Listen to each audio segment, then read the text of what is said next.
Merci. La parole est à Madame Dominique Orliac. Merci, Monsieur le Président. Madame la Ministre, ma question concerne l'ouverture à la concurrence étrangère des infrastructures d'hydroélectricité détenues majoritairement par EDF. La France a cette spécificité d'appliquer le principe de péréquation tarifaire pour l'ensemble du territoire. Le kilowattheure d'électricité, le timbre, la redevance audiovisuelle, voilà des exemples de fournitures de biens quotidiens de services publics qui sont constitutifs du modèle français.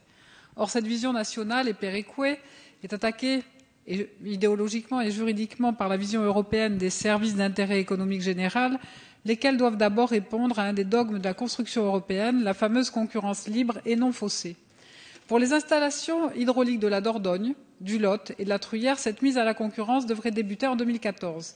En matière d'énergie, le marché de l'hydroélectricité ne pèse que 12% de la consommation d'électricité en France, mais les barrages qui arrivent en fin de concession sont légion dans la région Midi-Pyrénées.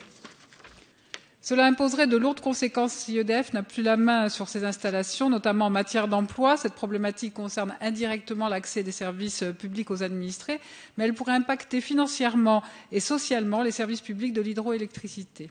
Le partage du parc hydroélectrique français avec d'autres acteurs étrangers émietterait ce service public de l'hydroélectricité détenu par EDF et ne répondrait plus aux impératifs d'intérêt général, laissant la voie ouverte à une privatisation de ce système d'alimentation électrique par d'autres pays.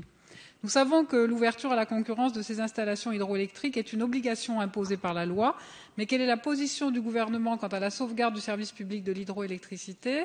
Parmi les propositions faites dans le rapport de la mission parlementaire sur l'hydroélectricité de 2013, quel scénario serait retenu pour que les ménages et les personnes morales, premiers bénéficiaires des services publics, soient le moins touchés par les conséquences que cette ouverture à la concurrence pourrait engendrer? Je vous remercie. Merci, Madame la Ministre. Vous avez la parole.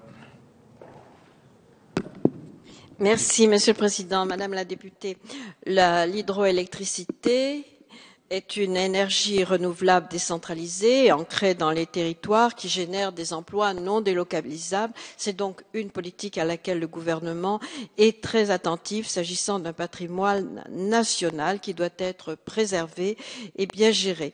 Aujourd'hui, vous l'avez rappelé, il convient d'assurer le renouvellement des concessions qui sont arrivées à terme. Il y a tout un travail qui est en cours, c'est une obligation légale. Le dossier de l'hydroélectricité et du renouvellement des concessions est suivi avec attention, vous le savez, par mon collègue Philippe Martin. C'est un sujet de préoccupation pour de nombreux élus dans votre département, dans mon département. Nous sommes très au fait de ces problèmes. Le précédent gouvernement avait conçu un scénario unique.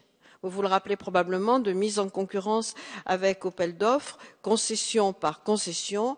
Le gouvernement de Jean-Marc Ayrault, avec pragmatisme, a voulu explorer des scénarios différents, des scénarios alternatifs et avoir surtout une approche globale de cette question. Le ministre Philippe Martin s'est attaché à prendre en compte l'expertise des parlementaires et vous l'avez rappelé, il s'est appuyé en particulier sur le rapport présenté en septembre 2013 par votre collègue Marie-Noëlle Battisti. Donc nous avons, je ne me trompe pas, elle est là, Battistel. Oh, je vous prie de m'excuser, mais je perds des secondes. Nous avons besoin d'une véritable politique de l'hydroélectricité et Philippe Martin souhaite intégrer des dispositions sur ce sujet dans le projet de loi de transition énergétique qui doit être travaillé et déposé très prochainement.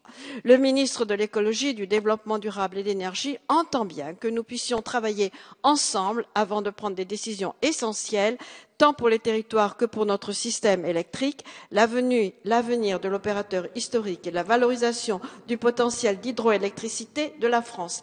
Et je salue Madame Battistel en la demandant de pardonner d'avoir écorché son nom, mais en revanche, j'avais lu la qualité de votre rapport, Madame la députée.